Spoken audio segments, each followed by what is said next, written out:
On August 5th, James White made the following tweet, quote, honest, sincere inquiry here, and I know I have enough Roman Catholic followers to get this done. I would like to see if Matt Fradd is up to doing a debate with me early next year, but my hosts are having problems getting a hold of him.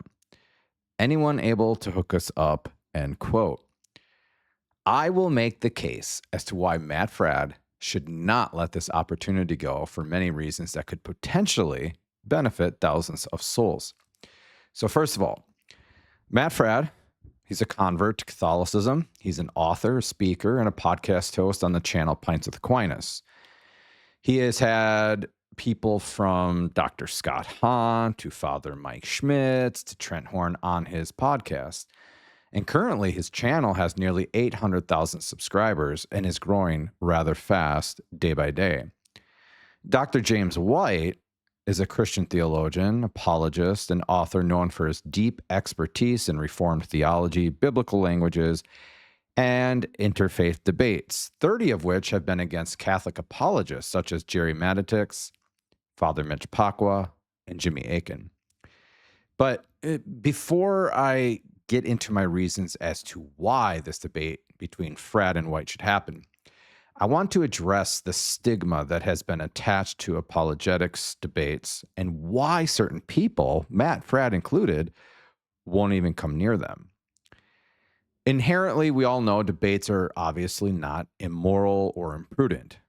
What matters more is the disposition and the motive of the debaters. For instance, is this debate meant strictly for polemical attacks, or is the debate to serve as edifying catechesis while dispelling caricatures and clarifying any misunderstandings while maintaining a charitable and ecumenical spirit? However, as we have seen in the past, even recently, many top apologists and influencers have gotten lured into a debate just to fall into the polemical and vitriolic tactics that can occur, just to have their name and reputation tarnished even. We have seen recent crash outs in live streams, debates, personal attacks, and the whole format quickly turned into a breeding ground for the ego to get puffed up at the expense of an opponent. Now, here's the conundrum. Dr. James White has performed in over 200 public and moderated debates, whereas Matt Fradd has had a few informal debate and discussions. Also, Matt has said more than once that he does not like to do formal debates.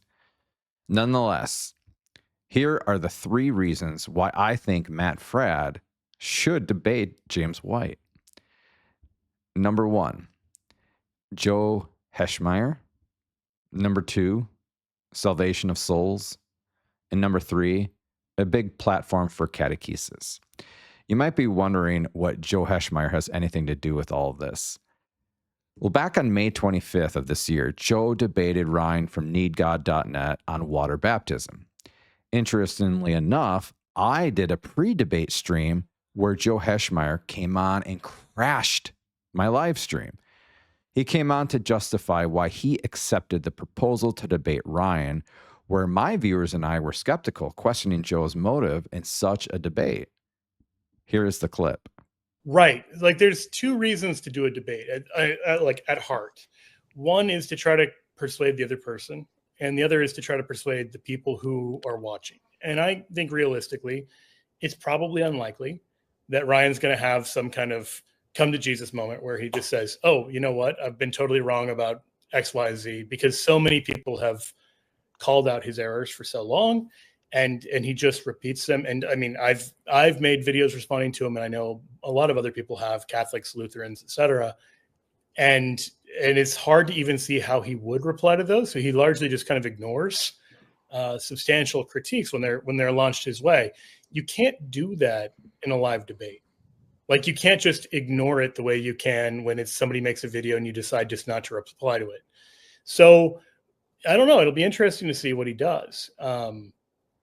Because I think a lot of people think as he does, and they just have never looked very deeply into it. So even if he's completely in the same position on Monday that he is on Saturday, maybe there will be somebody watching who this is a light bulb moment for them, and they realize like, oh, okay, the case for this is a lot stronger than I realized, and it causes them to go on a spiritual journey that's healthy for them. So, who won the debate between Joe and Ryan? The viewers won the debate. Here are just a few clipped comments from the comment section almost immediately after the debate. Daily Dog Canine said, quote, "I'm not Catholic. Joe absolutely crushed Ryan's position. This wasn't even close," end quote. Faye Valentine 3712 said, quote, "These debates are turning me Catholic," end quote.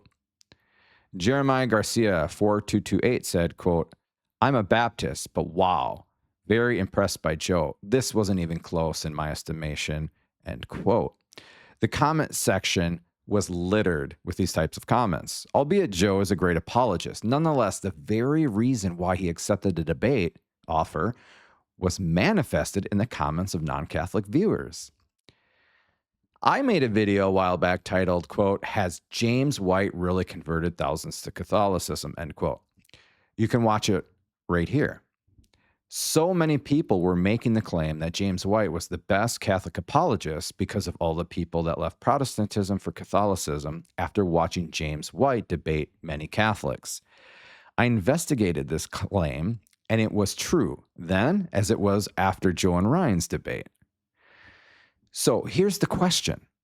How would a Matt Fradd James White debate help save souls? Well, Matt has one of the biggest platforms on YouTube with nearly 800,000 subscribers. A debate such as this would attract thousands of Protestants to hear the truth of Catholicism where they wouldn't elsewhere per se, such as you can go to the internet, and the internet makes access to researching Catholicism more possible than ever before. But the Protestant Catholic debates attract way more Protestants than, say, an article or tract published by, with all due respect, Catholic Answers or The Pillar. So this video is not meant to attempt to persuade Matt into doing a debate with anybody, let alone James White. Matt is obviously a big boy who can make prudent decisions without counsel from you or I. However, I would kindly ask for Matt to prayerfully consider this opportunity. Personally, anecdotally, I never wanted to formally debate anyone for obviously polemical reasons. I always prided myself on building relationships first before I would debate someone I only know nominally. However, after seeing the effects that these debates have had on Protestant viewers, I now accepted an offer to formally debate a Protestant. Obviously, much more has to be considered if it is right and prudent for someone to debate, such as temperament, disposition, motive, etc. But I don't think we should simply write off the possibility of a formal debate because we personally don't like to debate. What if God is calling you to do something that you don't particularly like doing, like formal debating, for his glory and for the salvation of souls? Can you imagine Matt hosting James on his channel to talk about James's conversion to Catholicism after their debate? Okay, I know it's a long shot. I know. But what about all the potential conversions that may happen because of this? Come, Holy Spirit. Thank you for watching. Please like and subscribe. Praise be Jesus and Mary.